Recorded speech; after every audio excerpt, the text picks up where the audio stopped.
Hello students, welcome to my channel. आज हम करें क्लास 8th साइंस का chapter number 7 conservation of plants and animals. आज हम करेंगे इस चैप्टर के बैक एक्सरसाइज। फर्स्ट क्वेश्चन हमारा fill in the blanks. A place where animals are protected in their natural habitat is called wild life sanctuary. जहाँ पर animals को natural habitat के अंदर प्रोटेक्ट किया जाता है उसे हम बोलते हैं wild life century. Second, species found only in A particular area. एक पर्टिकुलर एरिया के अंदर जो स्पीशीज़ पाए जाते हैं उन्हें बोलते हैं endemic species. Third, migratory birds fly to far away places because of कैसे चेंजेस आ जाते हैं उनके नेचुरल हैबिटेट में, क्लाइमेटिक चेंजेस आते हैं। Question number 2, differentiate between wild life sanctuary and biosphere reserve. हमें वाइल्ड लाइफ सेंचुरी में और बायोस्फीयर रिजर्व के अंदर डिफरेंस बताना है। Wild life sanctuary they provide protection and suitable living conditions to the wild animals. Wild animals को protection भी देते हैं और उनको सूटेबल लिविंग कंडीशंस, उनको नेचुरल हैबिटेट भी प्रोवाइड करते हैं। These are areas meant for conservation of biodiversity. ये ऐसे एरियाज़ हैं जो बायोडाइवर्सिटी को कंजर्व करते हैं।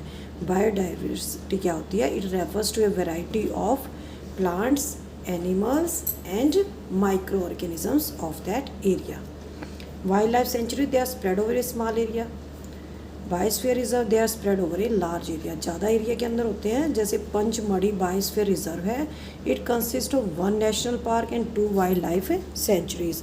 तो बायोस्फीयर रिजर्व इतने बड़े होते हैं कि इसके अंदर 1 नेशनल पार्क और 2 वाइल्ड लाइफ सेंचुरीज भी आ जाते हैं। नेक्स्ट है हमारा difference between zoo and wild life sanctuary. Zoo चिड़ियाघर होता है, they provide artificial habitat to the birds and animals. Artificial habitat देते हैं बर्ड्स और एनिमल्स को। लेकिन वाइल्ड लाइफ सेंचुरी के अंदर क्या होता है? They provide natural habitat to the wild life, suitable living conditions देते हैं। जू के अंदर क्या है? They provide protection to the wild life. यहाँ पर वाइल्ड लाइफ को प्रोटेक्ट किया जाता है। वाइल्ड लाइफ सेंचुरी के अंदर क्या है? दे प्रोवाइड प्रोटेक्शन तो देते हैं, साथ के साथ सूटेबल लिविंग कंडीशंस भी वाइल्ड लाइफ को ये प्रोवाइड करते हैं। थर्ड है डिफरेंस एंडेंजर्ड स्पीशीज और एक्सटिंक्ट स्पीशीज में। Endangered species animals whose number are diminishing to a level that they might face extinction are known as endangered species. ऐसे animals जिनकी संख्या बहुत ज़्यादा कम हो रही है और वे एक ना एक दिन लुप्त हो जाएंगे, इनको बोलते हैं एंडेंजर्ड स्पीशीज। एग्जाम्पल्स है टाइगर है, गोल्डन कैट है। Extinct species which have vanished, ऐसे स्पीशीज जो लुप्त हो चुके हैं अर्थ से। एग्जाम्पल्स हैं डोडो और डायनासोर। ये पहले अर्थ पे एग्जिस्ट करते थे लेकिन आज वे लुप्त हो चुके हैं। Flora and fauna, plants of a particular area are known as flora, animals of a particular area are known as fauna. Question number 3 है इफ़ेक्ट्स ऑफ डिफॉरेस्टेशन। बहुत ही इंपॉर्टेंट क्वेश्चन है। अगर फॉरेस्ट के अंदर ट्रीज़ को काटते रहेंगे तो क्या होगा? वाइल्ड एनिमल्स पर इसका क्या इफ़ेक्ट पड़ेगा? तो सबसे पहले हमें पता होना चाहिए कि डिफॉरेस्टेशन होता क्या है। Deforestation means cutting of the trees recklessly. Trees को लापरवाही से काटते रहना। इसका वाइल्ड एनिमल्स पे क्या असर पड़ेगा? Forest provide home for wild animals. Forest क्या है? वाइल्ड एनिमल्स का घर होते हैं। If forest are cut they will not get their natural habitat. अगर जंगलों को काट देंगे तो उन्हें अपना नेचुरल हैबिटेट नहीं मिलेगा। देयर नंबर डिक्रीज, उनका नंबर कम हो जाएगा। And they can face extinction, और एक ना एक दिन वे यहाँ पर इस धरती से लुप्त हो जाएंगे। सेकेंड, एनवायरनमेंट पे क्या इफ़ेक्ट पड़ेगा? अगर हम ट्रीज़ को काटते रहेंगे तो क्या होगा? Trees absorb carbon dioxide. Trees carbon dioxide को एब्जॉर्ब करते हैं एंड रिलीज ऑक्सीजन, ऑक्सीजन को रिलीज़ करते हैं। और oxygen is essential for all the living beings. जितने भी धरती पर जीवित प्राणी हैं सभी के लिए ऑक्सीजन बहुत ही ज़रूरी है। इफ़ ट्रीज़ आर कट, अगर ट्रीज़ को काटा जाएगा, we will not get clean air, हमें साफ हवा नहीं मिलेगी। And the environment will be polluted, और जो वातावरण है वो हमारा प्रदूषित हो जाएगा। विलेजेस पर क्या इफेक्ट पड़ेगा? Wood is used as a fuel in villages. गांव के अंदर लकड़ी ईंधन के रूप में इस्तेमाल की जाती है। If forest are cut villagers will not get wood and medicinal plants. अगर जंगलों को काट देंगे तो विलेजर्स को ना तो वुड मिलेगी फ्यूल के लिए और ना ही उनको मेडिसिनल प्लांट्स मिलेंगे। सिटीज़ पे क्या असर पड़ेगा? Cities are not directly affected by deforestation. Directly तो डिफोरेस्टेशन का कोई असर नहीं पड़ेगा क्योंकि शहरों में लकड़ी यूज़ नहीं करते ईंधन के लिए, but floods and droughts also effect the cities. लेकिन इनडायरेक्टली असर पड़ेगा शहरों पे क्योंकि जो बाढ़ आती है, सूखा पड़ता है, ये शहरों को प्रभावित करता है। Temperature of cities also increase. शहरों का टेम्परेचर बढ़ जाएगा।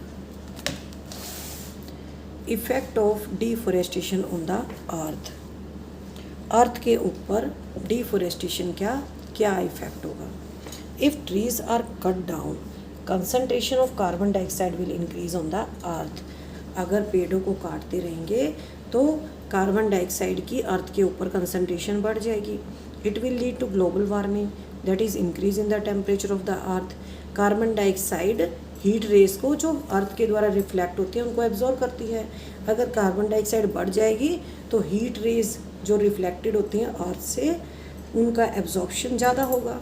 इससे क्या होगा? टेम्परेचर बढ़ जाएगा, ग्लोबल वार्मिंग होगी। It will disturb the water cycle disturb होगा and may reduce rainfall and drought occurs. बारिश कम होगी और सूखा पड़ेगा।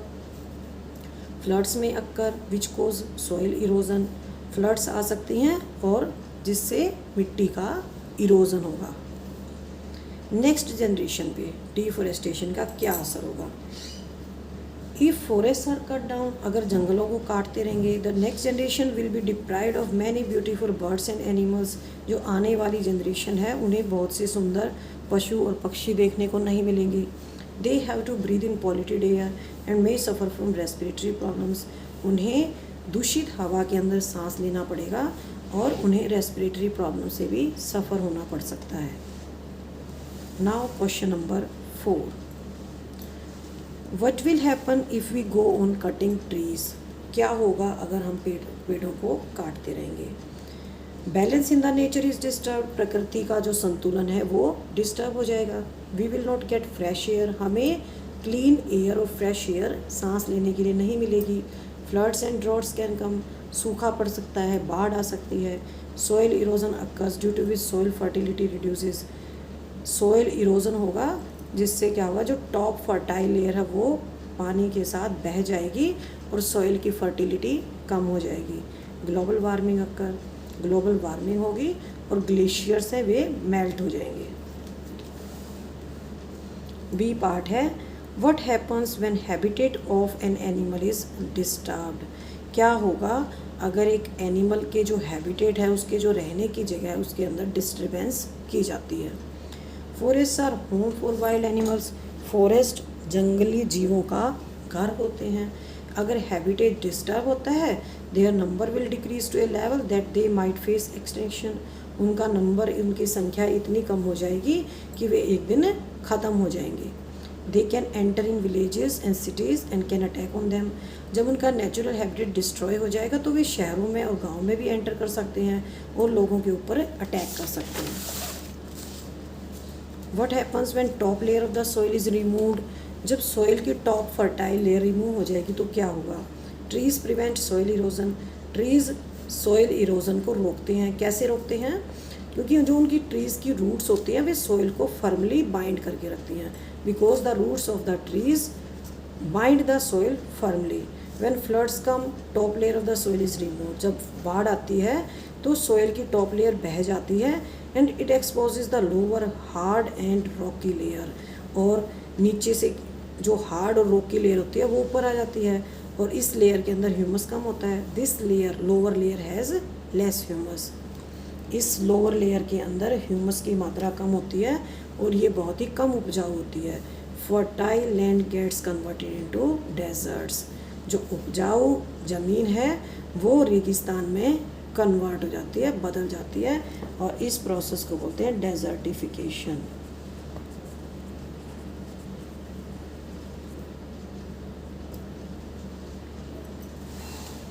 Now question number 5. Answer in brief. Why should we conserve biodiversity. हमें बायोडाइवर्सिटी को क्यों कंजर्व करना चाहिए.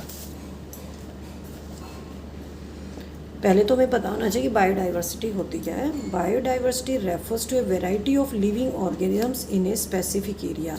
एक स्पेसिफिक एरिया के अंदर जो अलग अलग तरह के जीव पाए जाते हैं. प्लांट्स हैं, एनिमल्स हैं और माइक्रो ऑर्गेनिजम्स हैं. ये सब मिलके बायोडाइवर्सिटी होता है. We should conserve biodiversity to maintain the ecosystem. अगर हम बायोडाइवर्सिटी को कंजर्व करेंगे तो इससे हमारा इकोसिस्टम मेंटेन रहेगा. If we conserve biodiversity food chain is maintain. अगर बायोडाइवर्सिटी को कंजर्व करते फूड चेन भी हमारी मेंटेन रहेगी. तो इकोसिस्टम को मेंटेन करने के लिए और फूड चेन और फूड वेब्स को मेंटेन करने के लिए बायोडाइवर्सिटी को मेंटेन करना बहुत ही ज़रूरी है. B. Protected forests are not completely safe for wild animals. Why? Protected forests are not safe. Protected forests भी safe नहीं है because people living in neighborhood attack on them. क्योंकि जो लोग पड़ोस में रहते हैं वे भी उन पर अटैक कर देते हैं. Secondly they use their resources for their basic needs. दूसरा वे वहाँ के रिसोर्सेज को यूज़ करते हैं अपनी बेसिक नीड्स को पूरा करने के लिए. So we can say that protected forest are not completely safe for wild animals.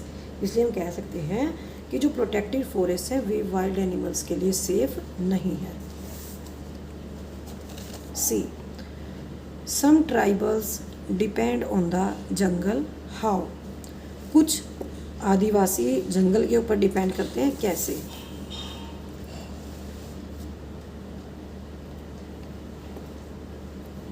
Some tribals depend on the jungle for their basic needs like food, firewood, shelter and medicinal plants.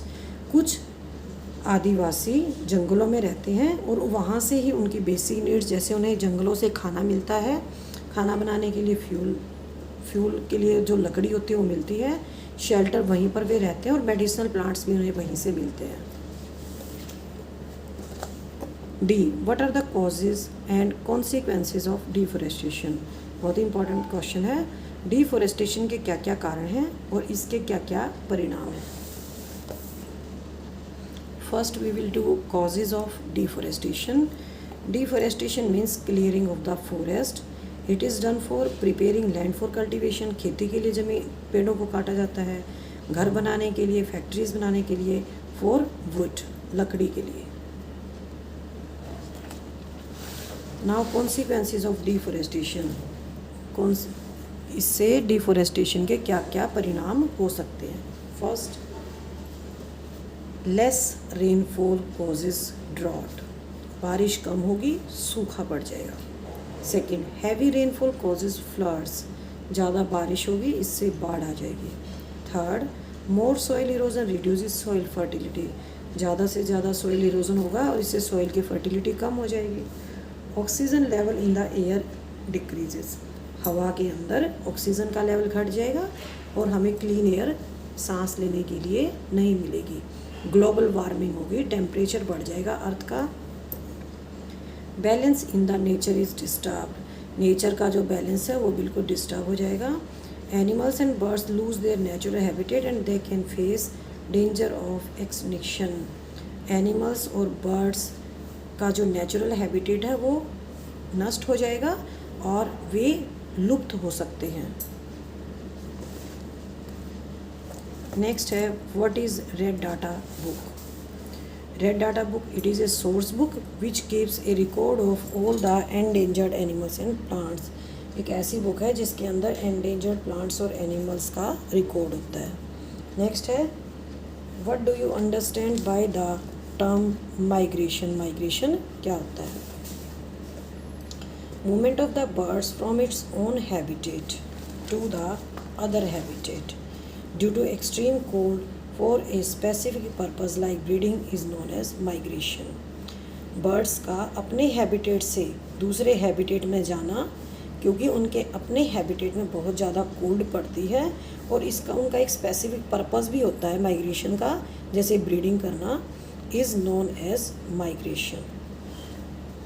Now question number 6. In order to meet the ever increasing demand in factories and for shelter, trees are being continually cut. Factories की demand बढ़ रही है, shelter की Holmes बनाने की demand बढ़ रही है, तो इसके लिए ट्रीज़ को काटा जा रहा है. Is it justified to cut trees for such projects? क्या इन सब कामों के लिए ट्रीज़ को काटना जस्टिफाइड सही है? Discuss and prepare a brief report.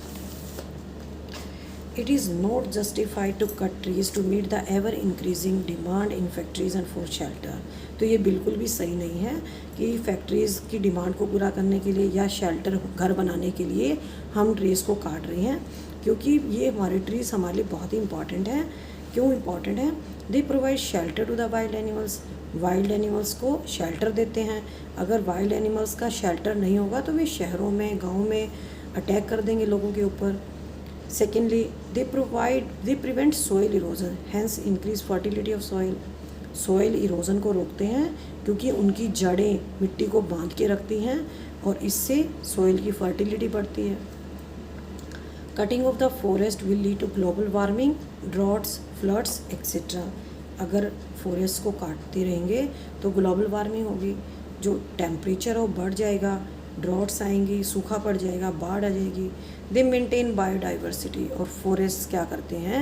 Biodiversity को मेंटेन करते हैं. So we must conserve forest. तो हमें पेड़ों को काटना नहीं चाहिए, उनको संरक्षण देना चाहिए, उनको प्रोटेक्ट करना चाहिए. Now question number 7. How can you contribute to maintenance of green wealth of your locality? आप अपनी जो लोकेलिटी, जिस मोहल्ले में आप रहते हैं, वहाँ के ग्रीन वेल्थ को कैसे, ट्रीज़ को आप कैसे मेंटेन करते हैं? We can contribute to the maintenance of the green wealth of locality by adopting some habits. तो हम अपने मोहल्ले के अंदर जो पेड़ लगे हुए हैं उनको कैसे मेंटेन कर सकते हैं? First, growing new plants. हम अपनी लोकेलिटी के अंदर नए प्लांट्स ग्रो कर सकते हैं. Encourage people for growing plants. हम लोगों को भी कहेंगे कि आप भी पेड़ पौधे लगाइए, उनको इनक्रेज करेंगे, उनको बताएंगे कि पेड़ पौधे कितने इम्पॉर्टेंस है पेड़ पौधों की. Maintain the old plants. और जो ओल्ड प्लांट्स हैं उनको हम मेंटेन करेंगे, उनको हम पानी देकर उनका ध्यान रखकर उनको भी हम मेंटेन करेंगे. Now question number 8. Explain how deforestation leads to reduced rainfall. अगर हम जंगलों को काटते रहेंगे तो इससे बारिश कम क्यों होगी? Plants absorb carbon dioxide for photosynthesis. Photosynthesis process होता है प्लांट्स के अंदर, फूड प्रिपेयर होता है, तो उसमें क्या करते हैं? ये कार्बन डाइऑक्साइड को एब्जॉर्ब करते हैं. इफ़ ट्रीज़ आर कट, अब ट्रीज़ को अगर काटते रहेंगे तो क्या होगा? कम ट्रीज़ होंगे तो कम एब्जॉर्प्शन होगा कार्बन डाइऑक्साइड का, तो कंसनट्रेशन कार्बन डाइऑक्साइड की एटमॉस्फेयर के अंदर बढ़ जाएगी. This will lead to global warming. इससे ग्लोबल वार्मिंग होगी. As carbon dioxide traps the heat rays reflected by the earth. क्योंकि कार्बन डाइऑक्साइड अर्थ द्वारा रिफ्लेक्टेड सन रेज को ट्रैप करती है. अगर ज़्यादा कार्बन डाइऑक्साइड होगी तो ज़्यादा हीट रेज को ट्रैप करेगी, टेम्परेचर बढ़ जाएगा और इससे ग्लोबल वार्मिंग होगी. The increase in the temperature on the earth disturb the water cycle. जब अर्थ के ऊपर टेम्परेचर बढ़ेगा तो वाटर साइकिल डिस्टर्ब हो जाएगा और रेनफॉल कम होगी. Now question number 10. Why should paper be saved? Paper हमें क्यों सेव करना चाहिए, बचाना चाहिए? Prepare list of ways by which you can save paper. और कैसे हम पेपर को बचा सकते हैं?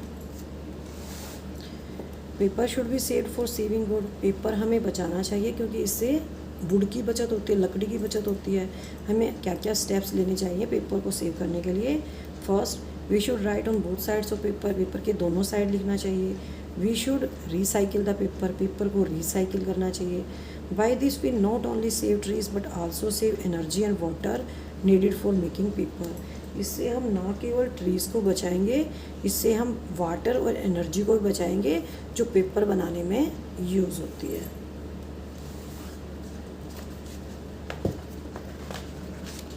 नेक्स्ट है हमारा complete the word puzzle. Down. Species on the verge of extinction. ये हो जाएगा हमारा endangered. Second, a book carrying information about endangered species. Second number पे ये हो जाएगा red data book. Fifth, consequence of deforestation, deforestation का क्या परिणाम होगा, तो ये 5 नंबर पे आ जाएगा, डेजर्ट्स बन जाएंगे। ठीक है, 5 नंबर पे डेजर्ट्स बन जाएंगे। अब हम करेंगे across, left to right. Species which have vanished, जो ख़त्म हो चुके हैं, एक्सटिंक्ट आ जाएगा इसका। Third, species found on a particular area, endemic species. Fourth, variety of plants, animals and micro organisms found in an area, ये हो जाएगा बायोडाइवर्सिटी। तो इसी के साथ हमारे इस चैप्टर की बैक एक्सरसाइज कंप्लीट होती है। नेक्स्ट टाइम मैं आपको कराऊंगी इसकी क्विज़ टाइम। इसके अंदर मैंने 1 मार्क क्वेश्चंस बनाए हैं। थैंक यू बच्चों।